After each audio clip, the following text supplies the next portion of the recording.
dun, dun, dun, dun, dun, dun, dun, dun, dun, dun, dun. Hello and welcome to my final look at this. Could have been good, but game. We're looking at the combat system, except I don't really want to go through the combat system. It feels like just a sort of generic combat system, nothing really special. You've got your things and what you need to hit them, and effects and size seems to play a role. The weapons damage really doesn't feel like anything special. I mean, they all sort of feel the same.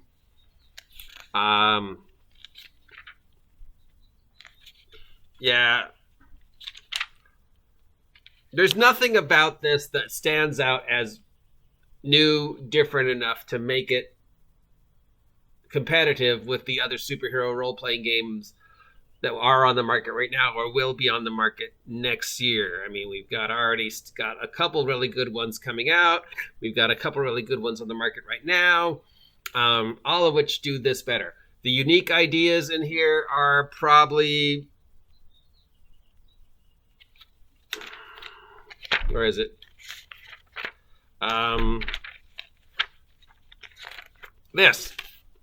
This is one of the best ideas in here. Other than that, and having karma, again, definitely having karma. All superhero role-playing games should have a karma rule. Other than that, you can make Spider-Man because they went out of their way to build the game around Spider-Man, so you really just have rules in there to make Spider-Man, rank 10 Spider-Man with his, 10 powers and whatever. I tried to make Batman last night, as you saw, and it came out sort of like Batman Year 1. Batman at 10, rank 10, like just starting Batman, within the limitations of the 3 groups and the 10, and I'm wasting one of those 10 powers to get Utility Belt, which should be its own separate chart. Yeah. Needs more charts. There's more stuff I would get rid of than I would use in here, which is, a sign that it's not great. So I really don't feel like I want to keep going on with this unless you guys want me to. I get rid of this. I get rid of archetypes, or at least redo them. I get rid of ranks. Or at least redo them. I'd have more like power levels, but all the ideas that I would have in this game are already out there in other games. So if you take this away, it's a moderately superhero role-playing game that, there are better games on the market that do the same thing. Is it worth $10? Well, it's not even a complete game. It's a playtest. Okay, well, so your comments are going to affect the playtest. No, not really. Okay, have you guys been to the site yet? Because let's go to the site right now so I can show you what questions they ask you about it. So if you really feel like what you're going to say on these surveys is going to make any difference, let's go. Page 1, how old are you? How do you identify? How are you playing the game? What version of the game? Did you make your own character, or did you use one of the existing ones? Well, I'm 55. I'm male. I played it in person. I bought the physical book. Let's say I created a character because I created Batman. What archetype do you use to rate your character? Polymath. How would you rate the enjoyability of your character? I'd give it a 3. Have you ever played tabletop role-playing games before? Yes. How many years have you been playing tabletop role-playing? A lot. How many different tabletop role-playing games have you played? 5+. Which below Marvel activities do you participate in? Read Marvel comics, watch Marvel movies, watch Marvel TV shows, other, play Faserip. Please rate the below statements based on your experience with Marvel Multyverse Playtest. So here's your actual playtest. So you got to go through, 3 pages of just, hi, I'm Steve, and this is what I do before you get... And you don't even get to put down your name. So it already feels like my name's not going to be in the playtest. And if I'm playtesting a product and I don't get anything else, your name should at least be in there. And you should get a sticker. But at least, every other game that I've playtested, my name's in there. And I look at the other games on my shelf and you look at the list of playtesters and some of them are 2-3 pages long. So we got strongly agree, somewhat disagree, neutral, somewhat agree, strongly agree. Is this game easier to understand and play? Strongly disagree. Does combat feels true to Marvel? No. Are characters' palettes well balanced? No. Will fellow players now be able to create compelling Marvel stories with this game? Neutral. Okay, so see, your playtest comments aren't really going to be that much. Then you've got, like, what was challenging to understand about the game? It was counterintuitive, and there are hundreds of games on the market that do the same thing better. What about combat doesn't feel true to Marvel? It's clunky.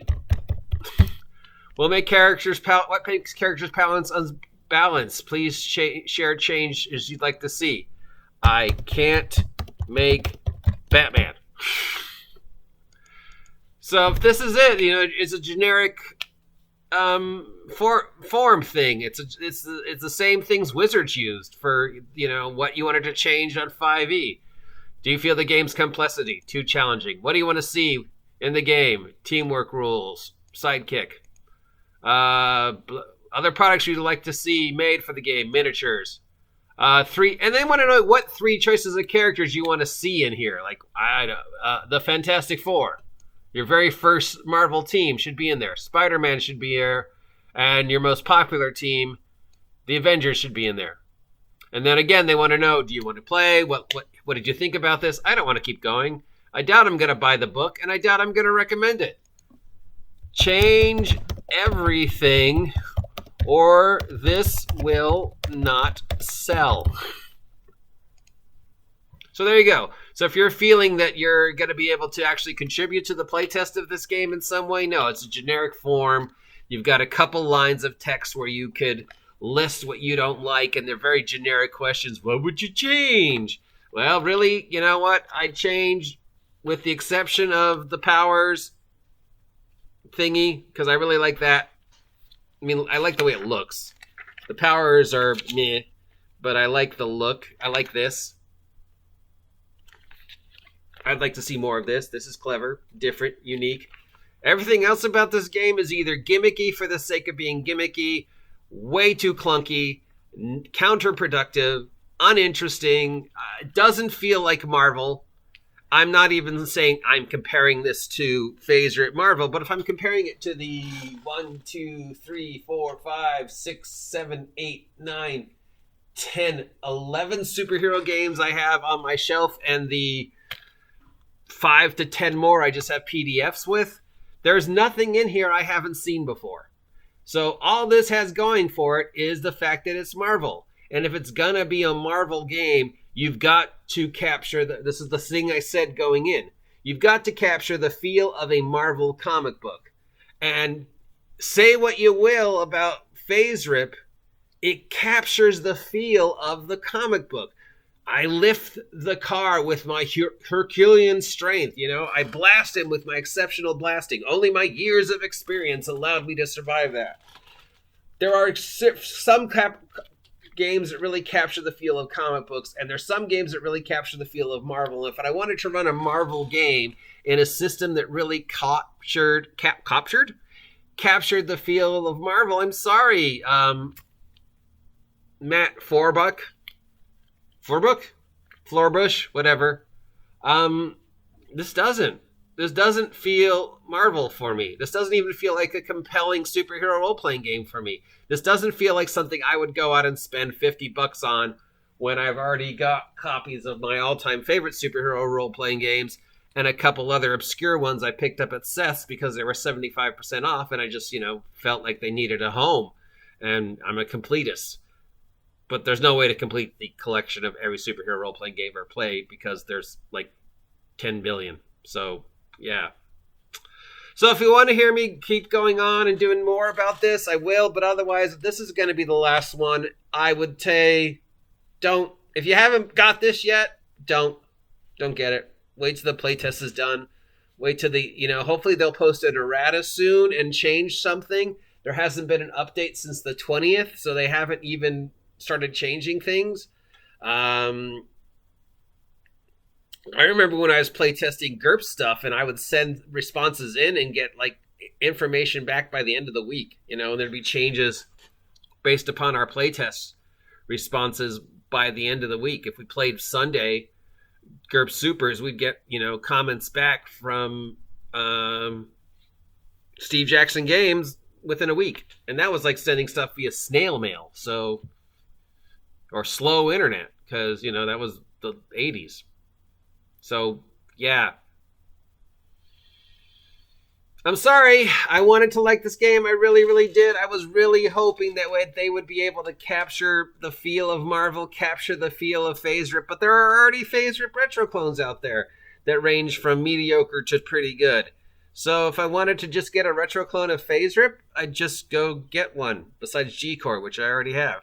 And I'd just get Faserip. It's free online, and I already have it. Or I'd use another system and set it in the Marvel Universe, because I sure as hell could run the Marvel Universe using Villains and Vigilantes, or, a couple of the other ones that I have. I don't think I could do Marvel and Heroes Unlimited, but maybe I could.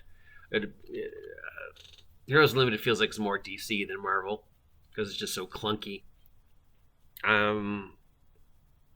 So yeah, there were things I wanted this to do going in. It doesn't do them. It doesn't feel original. It doesn't feel unique. It's gimmicky for the sake of gimmicky, and the gimmicks don't work. So would I run this at a playtest at my friendly local game store? That's Dreamworld Collectibles here in Ventura, California. Only if they asked me to. I wouldn't go out and, volunteer to, because I don't think it has an audience right now other than kids who want to play Spider-Man. And it's, I'd have to give them pre-generated characters, because it's counterproductive of how you build characters. You can't really build the character you want without fudging like they did with Spider-Man. So, yeah. I'm sorry, but I wanted more. So, do you want me to do more with this? Let me know. Otherwise, this is the last one. There's other superhero games I could review that are, way more interesting. I could talk for years about Heroes Unlimited. Let me know. Otherwise, yeah, if you appreciate this content, let me know. If you don't appreciate this content, let me know. If you haven't subscribed yet, please take a moment to consider subscribing and supporting the OG GM Adventures. So close to 1,000! 300 more to go, which I know seems like a lot, but it really isn't in the world of Kickstarter / Twitter / the interweb. 300 subs, that's like 5 minutes. I could do a subathon, and just stay up for 72 hours just talking. I don't know if there's anybody in the world who would want to see that, but whatever. Till next time, I have been your OG GM, guide to all the tabletop role-playing game news, weather, sports, general internet nonsense, and Marvel multiverse mashup of mediocrity. Yeah, disappointed. I'm sorry. See ya!